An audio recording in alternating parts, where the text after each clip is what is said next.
Boa noite, meus amigos. Voltamos para mais um Jogo do Poder pela Rede CNT, uma rede da família Martinez. Eu tenho o prazer de receber hoje aqui Paulo Ricardo Schier, doutor e mestre em Direito Constitucional pela Universidade Federal do Paraná, é professor de Direito Constitucional no curso de graduação da Unibrasil e professor de Direitos Fundamentais e Democracia no mestrado da Unibrasil também e advogado militante. A produção pediu a presença do Dr. Paulo Schier aqui porque ele tem um grupo de pesquisa na Unibrasil que estuda o que nós chamamos de presidencialismo de coalizão. E como nós estamos no meio do processo político, elegendo os nossos representantes, é um bom momento para discutirmos e nos informarmos mais sobre isso. Boa noite, obrigado pela presença, prazer recebê-lo aqui. Boa noite, Rocha. A alegria é imensa de revê-lo e de estar aqui no seu programa pela primeira vez. Muito contente. Bom, eu queria começar dando uma noção para o nosso telespectador do que é o presidencialismo de coalizão. Afinal de contas, que bicho é esse? O presidencialismo de coalizão, ele é uma manifestação específica do presidencialismo em alguns países que possuem uma sociedade fragmentada, uma sociedade complexa, uma sociedade em que nós temos uma pluralidade de interesses muito grandes e em algumas dessas sociedades a organização institucional ela acaba permitindo a ocorrência desse presidencialismo de coalizão a partir de algumas condições. Quais condições? Em primeiro lugar, a existência de um multipartidarismo, porque a ideia do multipartidarismo acaba possibilitando a emergência desses múltiplos interesses e a proliferação de partidos. Uma segunda característica do presidencialismo de coalizão é o fato das eleições serem estabelecidas a partir do voto proporcional, o critério da proporcionalidade. Isso juntamente com a questão da forma de Estado federal, que acaba influenciando também a formação eleitoral, e finalmente um modelo de presidencialismo em que nós temos aqui o presidente da República com superpoderes, o que chega a alguns autores a chamarem o nosso presidencialismo de hiperpresidencialismo ou presidencialismo bonapartista. Num contexto desse, com todas essas instituições conjugadas, muitos autores, muitos cientistas políticos, eles entenderam que o Brasil se tornaria um país ingovernável. E ele seria um país ingovernável principalmente porque dificilmente o presidente com muitos poderes e num modelo de pluripartidarismo na sociedade fragmentada, nenhum presidente conseguiria atingir aí uma maioria suficiente para conseguir estabelecer algum governo que fosse um governo estável. Ocorre que na prática isso acabou não acontecendo. A ideia de que eventualmente nós tivéssemos aqui alguma situação de ingovernabilidade acabou sendo contornada na prática pela realização das chamadas coalizões. Então, o que acontece? A história e as pesquisas políticas, elas demonstram no mundo inteiro, em todas as democracias estáveis, que raramente você tem partidos políticos que conseguem, mais do que 3 ou 4 partidos políticos que conseguem obter mais do que 5% nas cadeiras nos diversos parlamentos. Isso significa, então, que sem a maioria específica do partido do presidente da República, ele não governaria. A coalizão permite o quê? Permite que o presidente ele estabeleça determinadas coalizões num primeiro momento na fase que nós chamamos de formação de governo, que é o período eleitoral, e aqui no Brasil isso se manifesta através das coligações. O Brasil é um dos poucos países no mundo que admite as coligações eleitorais. Num segundo momento, uma coalizão que se manifesta durante a formação do governo, através da distribuição de ministérios, cargos, agências reguladoras, cargos em comissões e assim por diante. E num terceiro momento que costuma se chamar de coalizão governante, que é aquela dinâmica da coalizão quando existem conflitos, movimenta alguém tirando de um cargo, coloca outro, renova-se ministério, criam-se ministérios e assim por diante. Então, essa é a dinâmica do presidencialismo de coalizão. Agora, como é que nós chegamos a isso? Porque eu, de certa forma, testemunhei esse período todo, né, eu logo cedo, em função das injunções da vida, minha família teve que sair de Curitiba por causa do golpe de 64, e mesmo em Paranavaí, onde eu tive a minha infância, minha adolescência, eu já comecei a ter contato com a política bem cedo, né? Sofrendo com ela e também já entendendo como é que funciona isso. A avaliação que eu, assim, empiricamente tenho, pegando a nossa bancada de deputados federais no Paraná, por exemplo, de 1978 para cá, a coisa só tem piorado, né? Alguém pensou, idealizou, elaborou teoricamente isso para montar esse processo que vai piorando a cada período que passa? É uma situação delicada, a gente precisa compreender isso de duas formas diferentes. Em primeiro lugar, alguém pensou isso teoricamente para explicar, e o grande autor da ciência política que acaba tratando desse tema do Brasil é um autor chamado Sérgio Abranches, e ele desenvolveu a teorização. Agora, como isso aconteceu? Não é algo que foi necessariamente arquitetado, foi uma construção lenta, histórica, que nos conduziu a esse tipo... Começou a partir do final da ditadura. Antes, na verdade... Mesmo na ditadura nós tínhamos Arena 1, Arena 2... Perfeito, mas isso de uma forma menos intensa, porque a ditadura ela acabou não possibilitando tanto um pluralismo e antes da ditadura também, né? Antes da ditadura, alguns autores falam que o presidencialismo de coalizão já existia de um certo sentido na experiência constitucional brasileira de 46 a 1964. A única grande diferença que nós tivemos de 46 a 64 para a experiência da Constituição de 1988 foi um agravamento, como você acabou colocando, porque quando nós passamos pelo regime militar, nós tivemos uma concentração de poder e de competências muito forte no âmbito do Poder Executivo. Com a Constituição de 1988, essa herança e esse fortalecimento do Poder Executivo, ele acabou sendo mantido. O Brasil ele não rompeu. Então, agora nós temos um presidencialismo de coalizão que é muito mais forte do que aquele germe que existia no decorrer da Constituição de 46, por conta do adensamento das competências do presidente da República. Nós temos hoje um presidente da República que tem poder de iniciativa, ele tem uma quantidade de iniciativa fenomenal no que diz respeito à questão de orçamento, definição dos limites orçamentários, ele tem poder de agenda, ele tem poder de veto, ele tem poderes que nós praticamente não encontramos em nenhum outro tipo de presidencialismo. Então, por isso que a questão do presidencialismo de coalizão é tão relevante, porque com esses poderes todos, né, a tendência é que nós tivéssemos muitos conflitos entre poder executivo e poder legislativo, mas na prática isso não acaba acontecendo. Eu queria falar sobre por que isso não acontece, por que a gente consegue, que jeito foi que o brasileiro deu para que essa coisa funcione razoavelmente bem. Mas depois do intervalo, eu vou ter que chamar um intervalo e volto em seguida com Paulo Ricardo Schier, professor da Unibrasil, aqui no Jogo do Poder hoje. Aguarde. Voltamos aos estudos da Rede CNT para a consequência do Jogo do Poder de hoje, com Paulo Ricardo Schier, professor da Unibrasil.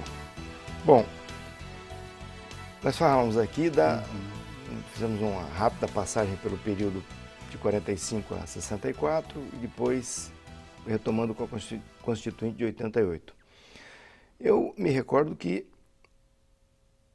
houve um momento em que, inclusive, passou a fazer parte da estrutura legislativa eleitoral brasileira e partidária a cláusula de barreira, Perfeito. Mas nunca chegou a ser implementada por conta dos interesses que povoam o Congresso Nacional e a partir dali, como não se aplicou a cláusula de barreira e depois ela também foi expungida do ordenamento jurídico, liberou, né? De tal maneira que qualquer um hoje consegue montar um partido político. O último exemplo, aquele moço lá de Goiás, um vereador que resolveu sair pegando assinatura e montar um partido político que é o PROS, é o PROS, né? Está aí disputando as eleições. Esse multipartidarismo, não é um mal em si, não. Mas ele produz distorções gravíssimas. Como é que isso tem funcionado no Brasil e o que nós teríamos que fazer para conseguir manter essa diversidade que nós temos no Brasil, né, mas de uma maneira mais racional? Rocha, o multipartidarismo em si ele não é um mal, né? A tendência é nós imaginarmos que quanto mais pluralidade, quanto mais interesses nós tivermos na cena política, tendencialmente mais democracia nós temos. O grande problema do multipartidarismo é que ele acaba gerando algumas situações que são situações delicadas para a própria democracia, e aqui nós temos um paradoxo. Por quê?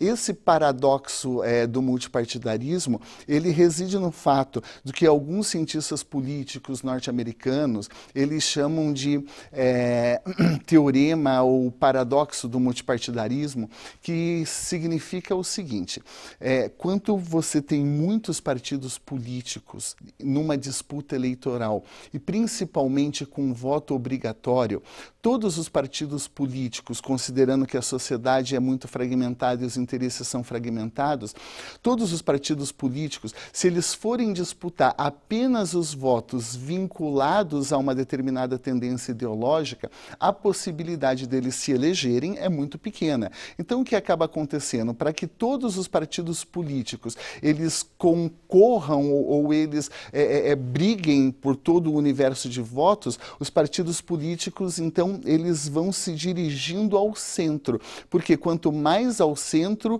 o centro-esquerda, o centro-direita, o universo de disputa de votos é muito grande. Quanto mais à esquerda, quanto mais à direita um determinado partido, menos votos Mas ele acaba ainda que não fosse assim, também não tem ideologia para tanto partido.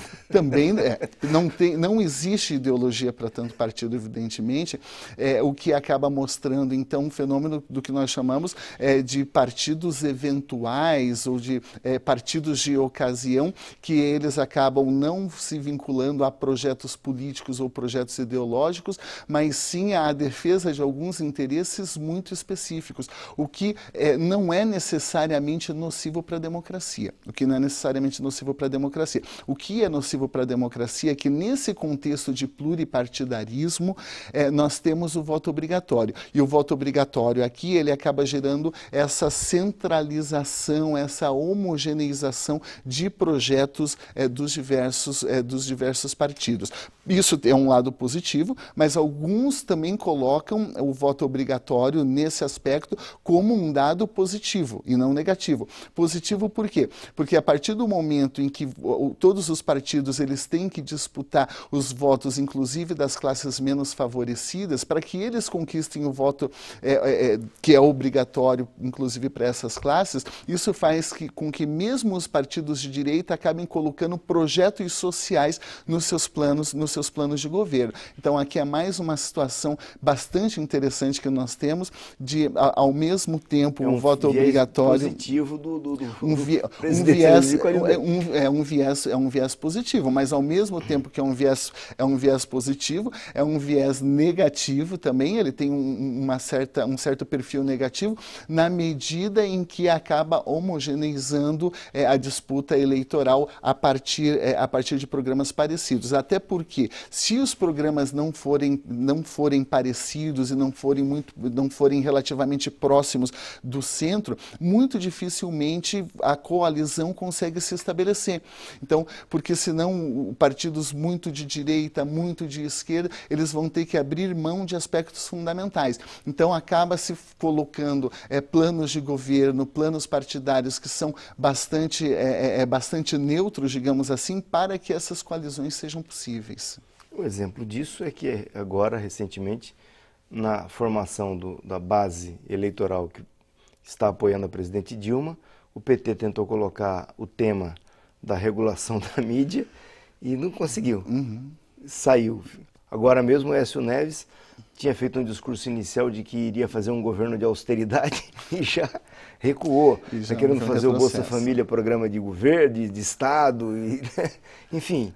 É isso que você está falando. Perfeito. E essa questão, ela tende a se tornar mais complexa, porque não são apenas os interesses partidários que estão em jogo. Um outro elemento desse presidencialismo de coalizão é a questão do federalismo, porque ninguém consegue se eleger e manter um governo estável se, além de contemplar os interesses de diversos partidos políticos, a coalizão também não contemplar os interesses de determinadas regiões. E por isso que, historicamente, o que acaba acontecendo? Muitos ministérios, eles acabam sendo loteados para determinados estados. Até um determinado momento histórico, algumas pastas ministeriais eram do estado do Paraná. Tradicionalmente, o Ministério da Saúde era vinculado ao estado de São Paulo e assim por diante.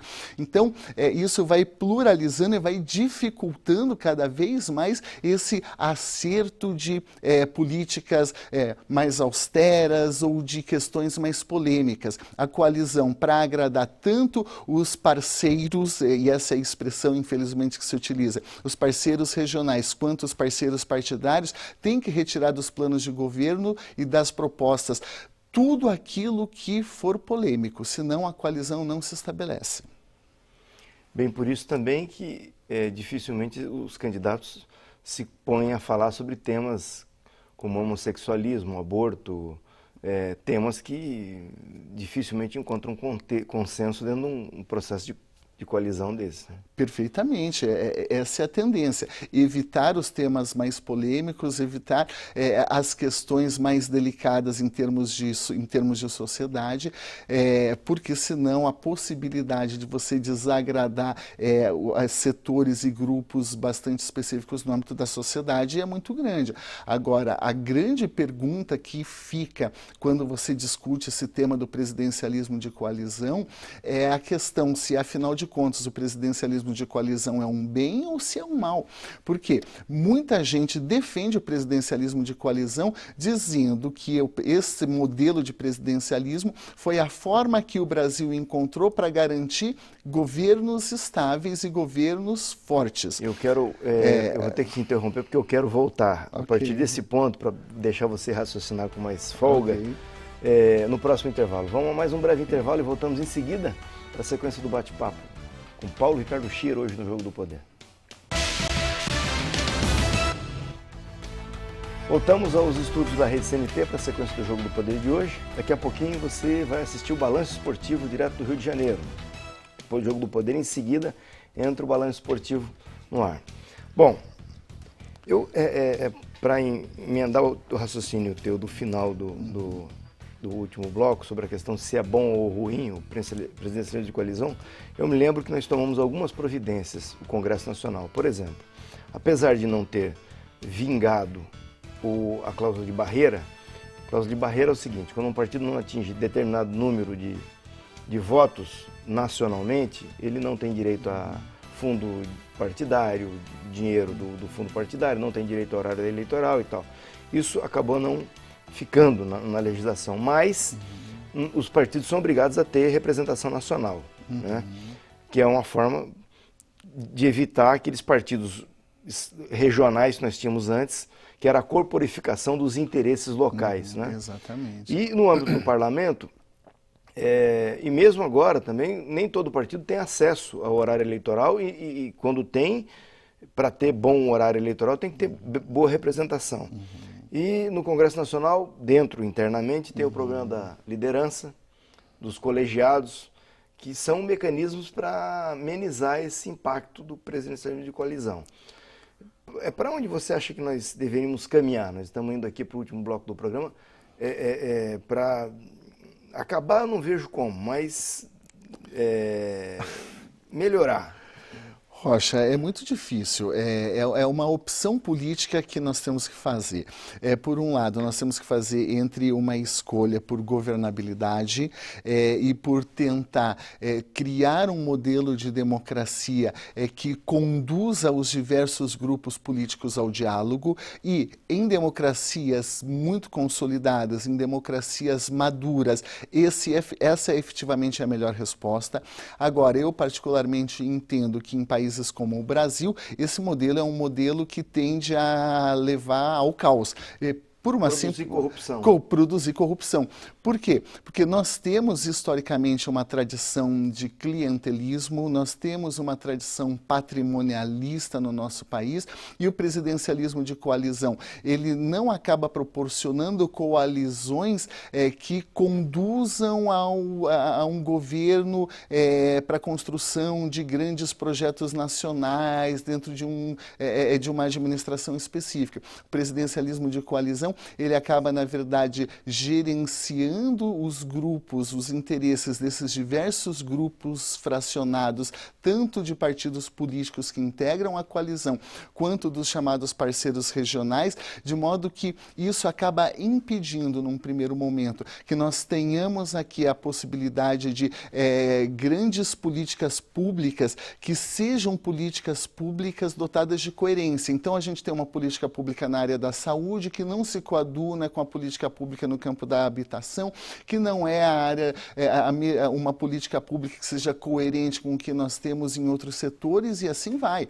Então, nós não temos políticas públicas coerentes, por quê? Porque os interesses de um determinado setor, de um ministério, de um grupo, de um determinado estado, acabam conduzindo as políticas para o atendimento de um grupo específico, de uma fração específica do poder político. Então, isso aí acaba gerando uma situação complicada, fora a situação de corrupção, né? Fora a situação de corrupção. Pois eu ia falar disso. Tem gente que anda dizendo por aí que quem inventou a corrupção foi o PT.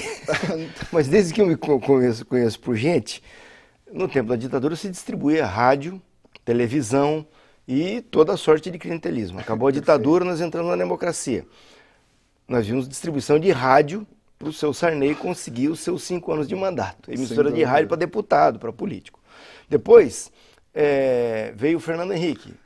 Novamente nós tivemos uma distribuição de um monte de coisa para ele reconquistar a reeleição. Então essa distribuição de coisas e cargos veio se evoluindo até que chegar ao ponto de distribuir dinheiro mesmo, né? Que foi o episódio do mensalão. Exatamente, a questão do presidencialismo de coalizão... Essa decisão do Supremo Tribunal Federal, que já está consolidada com 6 votos, de proibir financiamento de empresa em campanha eleitoral, ajuda nisso? Ajuda bastante, ajuda bastante. São duas situações, a questão do mensalão e da corrupção não ser uma novidade do PT, isso é mais do que verdadeiro. A corrupção é uma realidade contra a qual nós temos que lutar. Agora, o presidencialismo de coalizão, ele impôs o quê? Ele impôs um crescimento da máquina estatal para que fosse possível atender os interesses de todos os parceiros partidários e os parceiros regionais. De modo que, desde que nós tivemos aqui o processo constituinte e a aprovação de Constituição de 1988, nós assistimos a um crescimento constante, as pesquisas mostram, e é fato conhecido de todos, do número de ministérios. Então, cada vez nós partimos lá de 9, 12, vai crescendo, até que nós chegamos a 30 e tantos. E quando fica impossível, não é mais possível criar um ministério, como é que você vai atender o interesse de todos? Em alguns cientistas políticos dizem que o mensalão, tanto o mensalão do PT, quanto o mensalão do PSDB e os outros todos, os que virão, eles são inerentes, porque como não tem como atender todo mundo, você precisa dar vazão às diversas manifestações e grupos da coalizão de uma determinada forma. Então, esse daí é o contexto. A questão do financiamento, da proibição do financiamento de campanha pelas empresas e das doações, foi uma vitória muito grande que nós tivemos aqui. Porque a doação do dinheiro para os partidos políticos e para os candidatos acaba gerando, então, aquele dever, aquela necessidade de uma retribuição no momento posterior. Além do que, ele está orientado pelo mesmo espírito que orienta o presidencialismo de coalizão. Perfeitamente. O sujeito dá dinheiro da esquerda até a direita para todo mundo. Perfeito, perfeitamente. Essa é a realidade. Agora, tem como mudar isso? Tem. Eu não acredito, por exemplo, que uma reforma radical seja possível na nossa Constituição para que nós corrigíssemos esses problemas do presidencialismo de coalizão. Mas eu acredito que seja possível as manifestações de várias reformas setoriais, de micro-reformas, que acabem amenizando isso. E essas micro-reformas, elas deveriam, na perspectiva da nossa pesquisa, passar por que aspectos? Um primeiro aspecto era esse do financiamento da campanha, mas também tem a questão de uma necessidade, quase uma imposição, de você valorizar mais o baixo clero no âmbito do parlamento e diluir um pouco a importância do chamado voto de liderança. Existe aqui também a necessidade de você diminuir um pouco competências do presidente da República nesse quadro. Existe aqui a necessidade de você tentar restabelecer uma autonomia maior entre o poder executivo e o poder legislativo, porque do jeito que está, nós efetivamente, e esse é o grande problema, nós não temos separação dos poderes.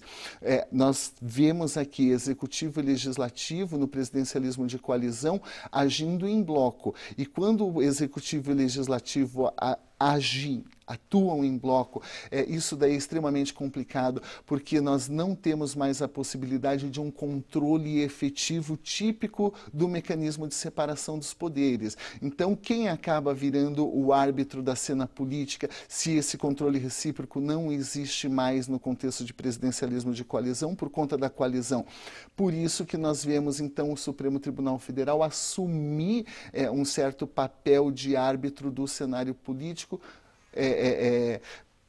por uma imposição também desse contexto. Eu não decido daqui, silencio dali, isso não é interessante para a coalizão tomar uma decisão, então é melhor que o Supremo Tribunal Federal diga, porque daí isso não é problema meu, é o Supremo que mandou e a coalizão ela não fica, então, contaminada, ela não fica prejudicada. Paulo, nós vamos voltar a falar aqui, porque o assunto, nós vai longe. Só um terço do que tem que falar, nós falamos aqui. Muito obrigado, foi um prazer recebê-lo aqui. Vocês que estiveram conosco até agora, muito obrigado. Vamos conversando durante a semana pelo www.jogodopoderparaná.com.br. No próximo domingo eu estou de volta com mais um Jogo do Poder. Fiquem agora com o Balanço Esportivo. Um grande abraço a todos.